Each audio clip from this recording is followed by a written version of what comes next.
కేటీఆర్ ని పొలిటికల్ డ్రామాలు ఆపు. ఎందుకంటే దాడులు చేయిస్తున్నది మీరే అని అందరికీ తెలిసిన తర్వాత పరువు పోకుండా ఉండడానికి మీరు ఇలా రైతుల పేరు మీద గూండాలను అక్కడికి పంపించి దాడులు చేయించిన తర్వాత ఎవరైతే దాడులకు కారణమైన వాళ్లను మీరు పరామర్శించడానికి పోతున్నారు. రైతుల మీద కేసులు పెట్టొద్దు అని చెప్పి ప్రభుత్వమే చెప్పింది. రైతుల మీద కేసులు పెట్టలే.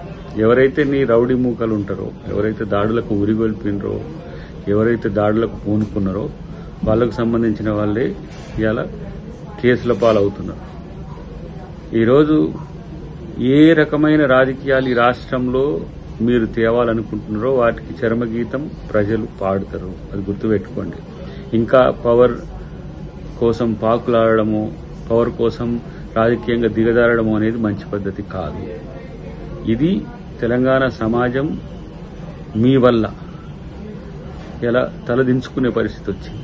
అధికారులను మీద దాడులు చేయడం అనేది జాతీయ స్థాయిలో పెద్ద చర్చ జరుగుతుంది. అంటే మీ రాజకీయ ప్రయోజనాల కొరకు ఏ స్థాయికైనా దిగజారడానికి మీరు వెనకడిగేయరు. ఎవరినైనా సరే ఈరోజు వాడుకోవడానికి వెనకడిగేయరు, ఎవరి మీదనైనా దాడులు చేయడానికి కూడా వెనకడిగేయరని తెలిసిపోయింది. కాబట్టి ఇలాంటి పొలిటికల్ డ్రామాలు ఆపమని చెప్పి హితవు.